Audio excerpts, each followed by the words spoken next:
Yes, the will of the Father is high and dear. Masyado bang malakas? Masyado lakas? Okay. Max ka po, sister. Amen. Yan. Ang pagdating at pagparito ng ating Panginoon. Amen. Ang pagdating daw at pagparito ng ating Panginoon ay hindi natin alam. Amen. Kung kailan, kung anong oras, at kung saan. Amen? Ni ang mga anghel daw ay hindi alam. Kahit ang anak ay hindi alam. Amen. Tanging ang lamang ang nakakaalam ng muling pagparito ng ating Panginoon. Amen? Amen. Kaya, marapat lamang daw na ating itong paghandaan. Amen. Amen? Amen. Naghahanda ba tayo Amen. sa pagparito ng ating Panginoon? Amen. Amen. Minsan, tayo, meron tayong ugaling manyan ng habit. Amen.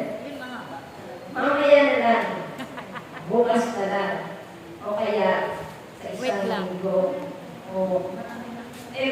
Sa walang mahala natin, o sa pag mga ugali natin na pinagpapaliban natin, ang dapat natin gawin ngayon ay pagpapabukas pa, maraming mawawala sa atin. Amen. Amen? Napakahalaga ng oras at sandali na yung dapat natin gawin ngayon ay huwag natin ipagpapaliban pa. Amen. Sapagkat maraming oras ang sasayang na wala tayong makagawa para gawin natin yung nararapat. Amen? Dapat tayo sa ating buhay, marami tayong pinaghahandaan. Amen? Amen. Halimbawa, ang isang tao mag-abroad, kailangan paghandaan niya kung ano-ano ang mga pangangailangan para siya ay makarating sa bansang gusto niyang marating. Amen. Maraming dapat ipaghanda, di ba? Paghanda ng passport, paghanda ng visa, maraming mga kailangan requirements para ikaw ay magkaroon ng passport, para ikaw ay magkaroon ng visa, na yun ang ating passport para tayo ay makarating kung saan pa natin gusto. Marami dyan na kailangan. Birth certificate, barangay clearance, Kailangan. police clearance, at kung ano pang clearance. Kasi para makita kung ang isang tao mag-abroad, pupunta sa ibang bansa ay hindi tatanggapin kung ikaw ay merong card records. Amen? Amen. At yung kulang ka sa mga requirements, talagang hindi ka papapasok. Hanggang kung ka lang sa airport, hindi ka makasakay sa aeroplano. Amen? Amen. Bakit nga ba?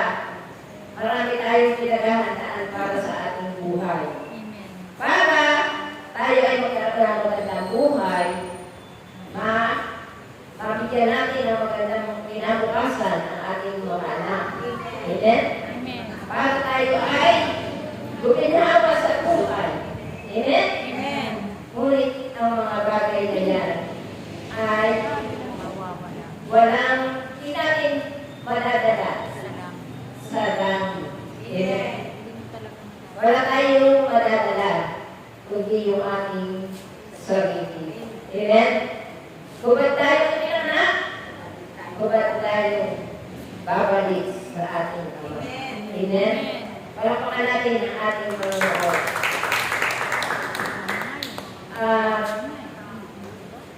Yung mga bagay na yan, lahat ng ito na bagay natin kinahumalingan ay kaloob sa atin ng Diyos. Amen. Amen? Dapat, ang mga kaloob natin sa Diyos, ng Diyos sa atin, nabaliktad na. Ang mga kaloob sa atin ng ating Panginoon, ay gagamitin natin para sa ating ikabubuti at ikarangalan ng Diyos. Amen. At para tayo ay makalapit sa Kanya. Amen? Hindi natin gagamitin ang mga bagay ng loob ng Diyos para tayo ay makalayo sa Kanya. Amen? Kaya, ang lahat ng bagay ay dapat natin gamitin sa mabuting paraan at sa tamang paraan. Amen? Na tayo ay lalong mapapalapit sa ating Panginoon at hindi tayo mawawalay sa Kanya. Amen? Palakpakan natin ang ating Panginoon. Kaya nga ang pinakamahalaga ay ang ating paghandaan ay ang pagkaripong muli ng ating Panginoon. Sabi nga, nakikita na daw natin ang mga palatandaan na malapit ng dumating ang Panginoon. Amen? Nariliyan na, sunod-sunod na ang mga kalamidad. Amen? Halos ilang bagyo na naman ang tumaan. Palakas ng palakas. Amen? Amen. Para to sa atin itong lahat ang minsang ito ng ating Panginoon. Amen? Amen. Na tayong lahat ay kailangan maghanda sa Kanyang pagkarito na hindi tayo datnan ng hindi handa. Na Amen. tayo ay matugulat na lang. Amen? Amen. Sabi nga ng ating Panginoon, mawawala at ang lahat ng bagay. Mawawala ang daigdig at ang lahat ng narito. At pati ang mga tao ay mawawala. Ngunit, ang kanyang salita ay hindi magkakagulo. Amen? Amen. Lahat ng kanyang sinabi ay hindi mawawala ng bisa. Amen? Sapagkat ang katotohanan ang sinasabi ng ating Panginoon. Kaya marapat lamang nating pakinggan, sundin, at ating paniwalaan. Amen? Palakpakan natin ang ating Panginoon. Kaya nga, paano natin paghahandaan ang pagparito ng ating Panginoon? Amen? Amen. Paano natin nakukuha, ma-approve ang passport para tayo ay makapasok sa makikot na pintuan Amen. ng kaharian ng Diyos. Amen? Amen. Ang dapat daw natin gawin, tayo ay laging manalangin. Manampalataya sa ating Panginoon. Amen? Amen. Sundin ang kanyang inuutos at gumawa ng mabuti. Amen. Amen? Ano nga ba yung ating pananampalataya? Sa ating pananampalataya ay susundin natin. Gagawa tayo sa yung ating pananampalataya ay kailangan tayo gawa. Sapagkat ang pananampalataya o walang gawa ay patay sa pananampalataya. Amen? Sabi nga, kailangan daw tayo ay magtingkod sa ating Panginoon. Hindi basta-basta pagtilingkod. Pagtilingkod na may pag-ibig. Amen? Amen. Pag-ibig. Sapagkat ang ating Panginoon ay pag-ibig. Amen? Amen. Kung walang pag-ibig, ay wala rin kabuluhan ang ating gagawin. Amen? Kung ang lahat ng ating gagawin ay may pag-ibig, tunay nga na hindi ma-disapprove ang ating passport patungo upang tayo ay makapasok sa kaharian ng Diyos. Amen? Yung daw tayo ay maglingkod, yun na, sa ating Panginoon ang may katotohanan, may katapatan. Amen. Tapat sa ating loob, hindi yung pakita ng tao lamang. Amen. Amen. Na ang Diyos ang mapaparangalan at hindi ang ating sarili. Amen. Minsan kasi sa tao, hindi mawawala minsan na kailangan gawin ko ito para naman ako ay hangaan at mayroong Para sikat. para sikat. Amen. Para Marami nga. hangaan ka. Hangaan ka. Hangaan tayo ng mga tao. Amen. Diba? At yung hinahangad natin, ang kapangyarihan para tayo ay masakot natin. No? Susunod sa atin ang mga tao ang dapat na gusto natin. Amen. Sa ating kagustuhan, pero hindi kagustuhan ng Diyos. Amen.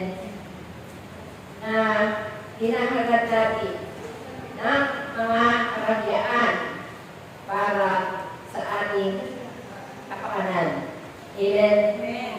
Kaya ngayon, panahon na naman kasi ng eleksyon. Amen. At marami na naman ngayon ang bukas pala. Marami. Mga bigay. Ayuda. Ayuda. Bakit? Kaya paswerte tayo. Tumatanggap tayo ng ayuda. Pero, sabi nga, maging matalino daw tayo. Amen. Tanggapin natin. Kasi yung bigay eh. Bawal tumangki eh. Malabo ang mata. Sa mga bigay. Amen. Katulad nga, ito nga, ito tayo mag-elaborate. Alam na natin, kung sa ating paglilingkod sa ating Panginoon. Amen? Paglilingkod tayo na may katapatan at may kagalakan.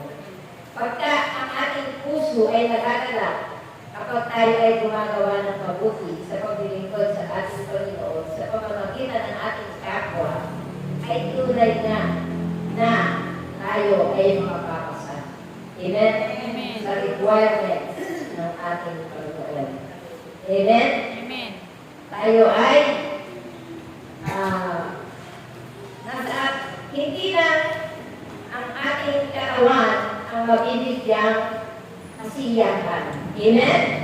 Kundi pati ang ating espiritu. Amen? Masigla tayo, masaya tayo.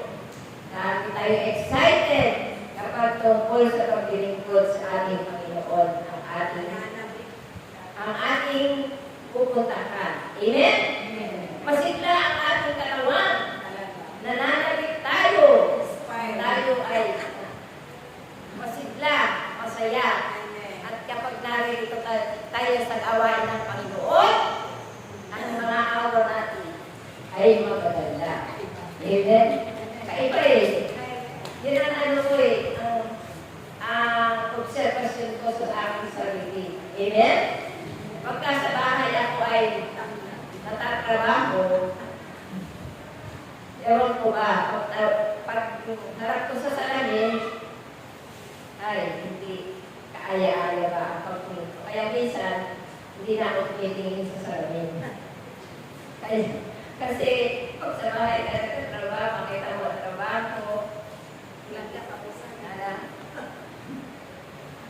nanghihina ka na, tapos pag-stress ka pa, ano nangyari sa'yo? Nagmukha ka na matagda. Five na lang. Pero, kapag ka nandito tayo sa gawain ng Panginoon, masaya. Amen? Talaga, napapansin ko na kaiba talaga. Iba yung pakiramdam, no? Iba talaga yung masaya ka lang kaysa sa malagagala ka. Kasi ay mapaliwanag na kaligayahan. Amen? Kaya tayo ay mapalad sa ating paglilingkod sa ating Panginoon. Mapalad tayong lahat sapagkat tayo ay tinawag ng Diyos at tayo ay tumugon. Amen? Kaya nakakahinayang talaga.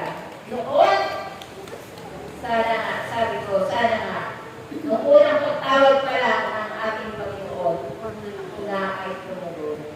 Amen? Amen. Ngunit sabi nga, sa tamang panahon. Amen? Kung saan talaga tayo ihiramin ng Diyos para tayo ay tumayo dito. Amen? Kaya, sabi nga, hilingin natin sa Panginoon. Amen? Huwag na tayo magpa-tumpik-tumpik pa. Kailangan ngayon na paghandaan na natin ang pagdating ng ating Panginoon. Upang sa ngayon, sa pagparito niya, sabi nga, mawawala ang daigdig at darating sa atin ang buhay na tayo ay kukunin na. Bawat isa sa atin, doon tayo pupunta. Wala mabubuhay dito ng magpugat ang kanya katawan. Gusto mo mabuhay ka dito mag-isa? Amen? Ngunit Diyos lang ang nakakaalam kung kailan ang tamang panahon. Amen? Amen. Kung tapos na tayo sa ating misyon, yun na ang oras na tayo ay Pupunta na. darating na sa buhay natin ang ating Panginoon. Amen? Kaya nga, sabi nga, huwag na natin pagpabukas pa o pagpaliban pa ang ating pagtugon sa ating Panginoon. Huwag na natin pagpaliban pa ang paghahanda. Amen? Lagi tayo tumawag sa ating Panginoon. Magpasalamat sa lahat ng kanyang kaloob sa atin, maliit man o malaki. Amen? At lagi natin hingin sa Kanya ang gabay at paglubay kung ano ang mararapat natin gawin at magkaroon tayo ng alaman, ng karunungan para tayo ay para ang ating puso, ating kalooban, ang ating isip, ang ating espiritu ay handang-handa sa lamang oras na pagdating ng ating Panginoon. Amen? Amen. Palakpakan natin ang ating Panginoon. Amen. Hallelujah, hallelujah.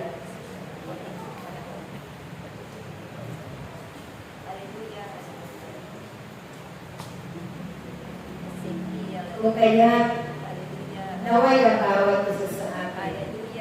Lagi natin unawain ang kanilang mga kapahayagan. Higit ang kanyang katuruan at mga aral na ating napapakinggan. Dahil dito magmumula ang ating mga mabubuting gawa. Ang tayo ay pupunuin ang kaalaman at karunungan. Pupunuin din ang mga kapangyarihan upang ito ang ating gagamitin sa ating pagtayo at kailangan. Ayan, tunay nga po na kailangan gawin natin kung ano man ang pagturuan ng ating Panginoon, lagi natin sa isip at susundin ang kanyang mga aral sa atin. Amen? Sa ngayon, tayo ay tunay na maging handa.